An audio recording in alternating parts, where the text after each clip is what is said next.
Hello and welcome to our English class. acca ñi dem ci leçon bi jéem buñ ko waxee moom mooy to try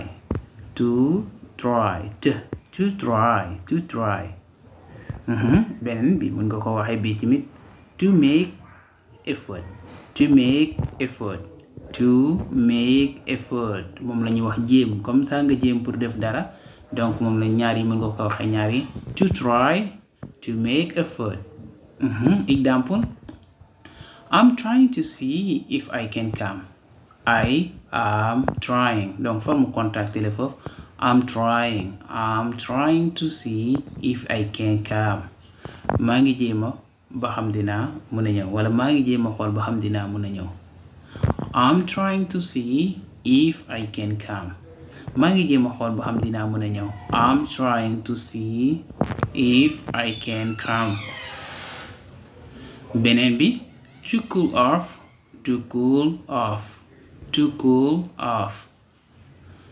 off moom moo nekk jëri comme ça nga jël ndox mi di ko jëri ndox mi bu tàngee nga koy jëri pour mu sedd donc to cool off. Example, the tea man is cooling off the tea. The tea man is cooling off the tea. loolu mooy tekki ataayakat bi mi ngi jëri ataaya bi maanaam mi ngi koy jëri pour mu sedd. The tea man is cooling off the tea. Hey, stop. donc mun nga ko hey, stop cooling off the tea. Hey, stop cooling off the tea. bàyyil jëri ataaya bi bàyyil di jëri ataaya bi. Tell him thank you for me. Tell him thank you for me. Tell him thank you for me. Tell him thank you for me. Tell him thank you for me. Tell him thank you for me. loolu mooy tekki waxal ma ko jërëjëf. Tell him thank you for me. Tell him thank you for me. Thank you for me. waxal ma ko jërëjëf fekki góor la ne moo koy wax. She has crossed the eyes. She has crossed eyes. She has crossed eyes. maanaam dafa am bët yu jël. Crossed eyes buñ ko waxee moom mooy comme nit ki di la xool mel ni xoolu la loolu la ñuy wax donc bët yu jël.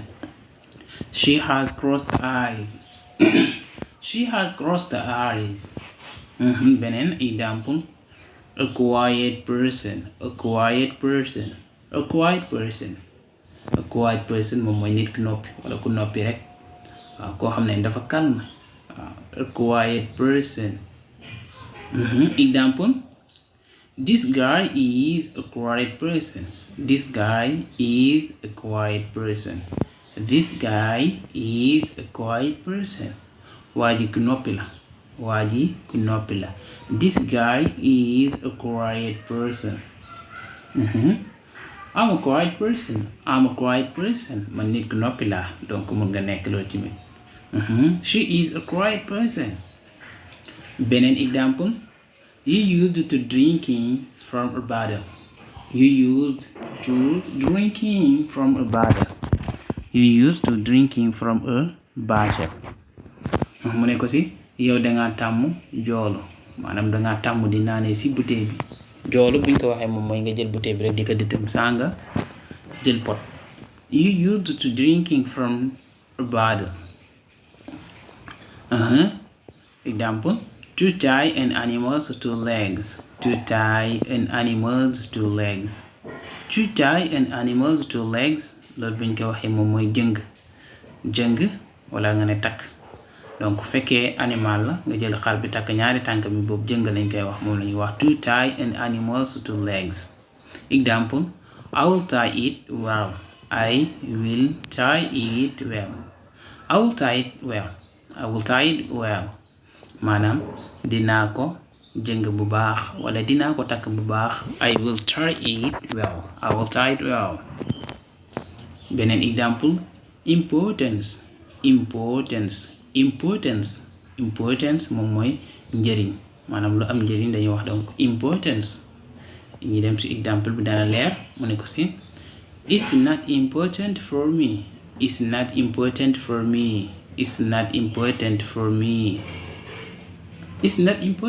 me. loolu amul ma njëriñ it's not important for me. Loolu amaluma benn njariñ. It's not important for me. Backbite wala nga am gossip backbite ñoom ñaar ñëpp ñoo bokk li ñu signifie. lu muy tekki moom mooy nekk jëw comme ça ngeen di jëw nit ki lañu wax backbite. donc back moom mooy gannaaw comme ça gannaaw gi nga taxaw ci gannaaw nit ki di ko lekk lañuy wax donc backbite. gossip ba tey example, gossiping is the worst thing I hate in my life. Gossiping is the worst thing I hate in my life. Gossiping is the worst thing I hate in my life. donc loolu moo nekk jëw laa gën a bañ ci suma àddina wala jëw mooy lu ma gën a bañ ci sama àddina. waaw gossiping is the worst thing I hate in my life.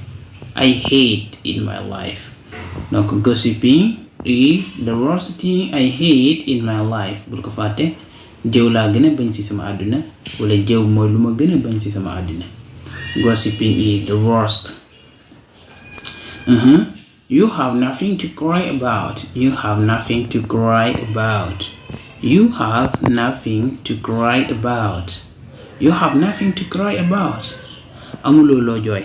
amuloo looy jooy wala amoo dara loo fi jooy. You have nothing to cry about. amoo dara loo fi jooy wala nga ne ko amuloo dara loo jooy. The Jolas are originated from Casamas. The Jolas are originated from Casamas. The Jolas are originated from Casamas. The Jolas are originated from Casamas. Jola yi Casamas lañu jóge maanaam Casamas lañu bàyyeekoo. The Jolas are originated from Casamas. donc to originate from moom mooy nga jóge bàyyeekoo bërëb loolu lañuy wax donc originated from. I can't squat anymore. I can't squat anymore. I can't squat anymore. I can't squat anymore. mënatuma jonkan donc squat moom moo nekk jonkan. waaw mënatuma jonkan. I can't squat anymore maanaam mënoon naa ko waaye mënatuma ko moo tax ñu ne anymore. I can't squat anymore. donc fekkee dafa bëgg wax mënuma jonkan danaan I can't squat. I can't squat mënuma jonkan. I don't like your habit. I don't like your habit. I don't like your habit. I don't like your habit. bëgguma sa jikko ji. waaw sa jikko ji bëgguma ko. I don't like your habit. I don't like your habit. I don't like your habit. I bought all the things you need. I bought all the things you need. I bought all the things you need. I bought all the things you need. jënd naa li nga soxla lépp. I bought all the things you need. jënd naa lépp lu nga soxla rek jënd naa ko. I bought all the things you need. jënd naa lépp lu nga soxla. okay, did you buy all the things I need? ndax jënd nga lépp lu ma soxla. Ali was the first to arrive. Ali was the first to arrive. Ali was the first to arrive. Ali moo njëkk yegsi wala Ali mooy ku njëkk yegsi. Ali was the first to arrive. Ali was the first to arrive. beneen example, I don't owe you anything now. I don't owe you anything now. I don't owe you anything now. I don't owe you anything now. yore lu mu la dara jamono ji. waaw maanaam jamono bu may waxee yow nii yore lu mu la naada. I don't owe you anything now. I don't owe you anything now. How much do you owe me now? How much do you owe me now? ñaata nga ma yoral jamono ji. How much do you owe me now? Okay guys, thank you for listening to me. Thank you also for watching the video. Again, don't forget to subscribe and share it. Thank you and see you in another class. Have a nice day.